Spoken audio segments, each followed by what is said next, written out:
Ayan guys, luto na. Tabi muna natin. Next natin ipiprito ay yung saging na saba.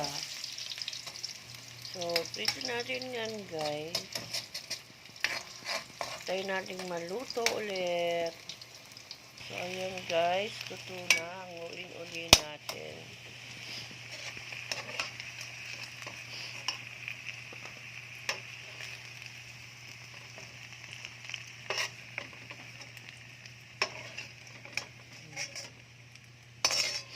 Nahangon na. Doon din tayo magigisa sa kanyang pinagprituhan. Doon natin igigisa yung bawang. Ayun na po yung bawang. Next natin ay syempre ang ating sibuyas.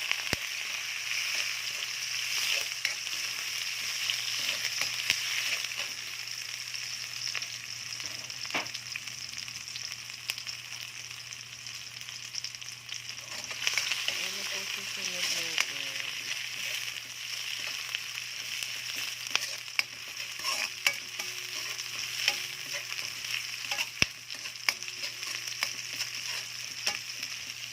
Next yung ating beef.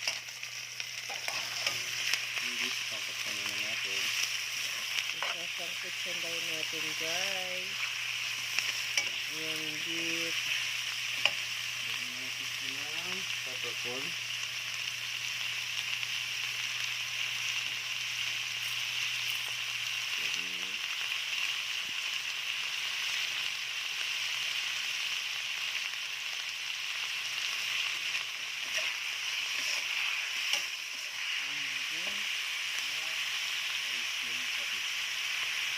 Lagyan po ng pamintang buo at saka po konting kasi.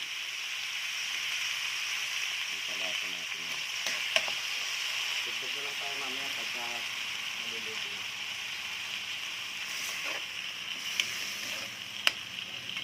Ng beef cubes, isang Ayan piraso. po guys.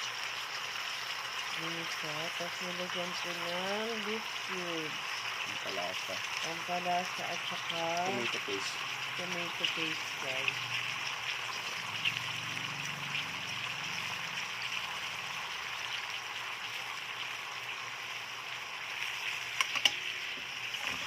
Para saan yung tomato paste?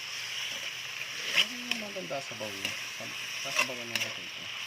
Makulay. Makulay. Pampalasa. Yung iba ginagamit tomato sauce. Kaya lang ako mas gusto ko yung tomato paste kasi mas malasa siya. Mas mapula. Maganda sa mata. Mas lasang-lasang tomato. So, nasa kanila yun. Optional pala yan, guys. So, nasa inyo, guys, kung ang gagamitin nyo ay tomato sauce or tomato paste. Gusto nyo, guys, dalawa. Yung dalawa na lang na yun. Depende na lang po sa inyo, guys.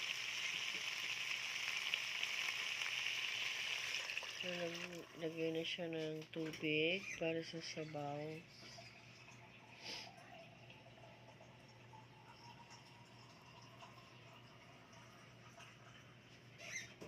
Malalambutin na natin yan. Palalambutin na natin yung ating beef. Di ba ang ganda niya? Ayan. So guys, tatakpan na po natin yan. Ayan guys. Kulo na siya. Malambot na ang ating beef. Lambot na yan. So, lalagay na po natin yung iba nating mga ingredients. Tulad ng ayan, carrot guys. Yung string beans. At ang ating bell pepper. So, ayan. Lagay na rin natin yung ating Pork and beans. pork and beans, guys. May pork and beans siya, isang lata, guys. Kulang pa nga eh, pero... Oo. So, guys, hindi pala dapat ganyan kasabaw, kaso kami Mahilig kami talaga kami sa sabaw.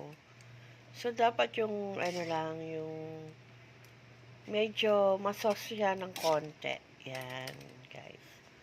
So, yun lang, guys. Muna sa ngayon, ang nilagay natin, no? So, pakukuluin natin yan, guys. Okay, takpan na uli natin. So, guys, yun, tignan natin. Ayan, kumukulo na. Ano yan? Repolyo. Nalagay na, guys, yung repolyo. Tsaka yung ano pa? Chinese cabbage o Baguio. Pechay Baguio. Pechay Baguio, guys. Ayan, nilagay na rin. Tapos, pinailalim yan. Ganyan guys. Sarap dito medyo cook.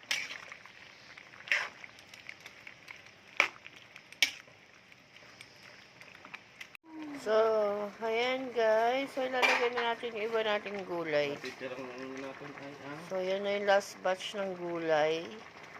Pechay, at saka yung pinritong saging. At yung ating pinritong patatas. So, yan guys. Haluin na. So, yan. Yan ang pochero. Pochero namin guys. Yung version namin.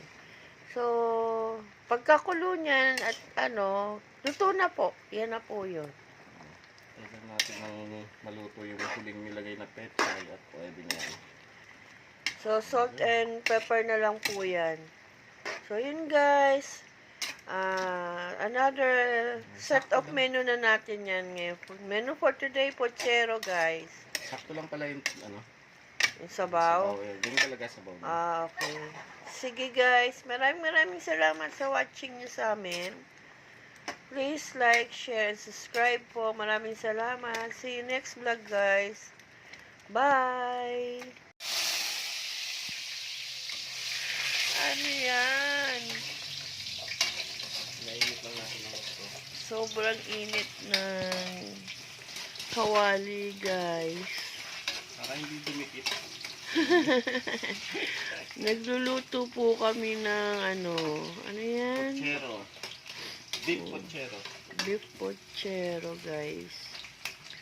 So, pinrito muna niya yung ano, patatas. So, ayan guys. Prito-prito lang. Pantay yung pagiging luto niya. Hintayin natin siya mag-golden brown. Okay. So, ayan po. Tayo nating maluto, guys.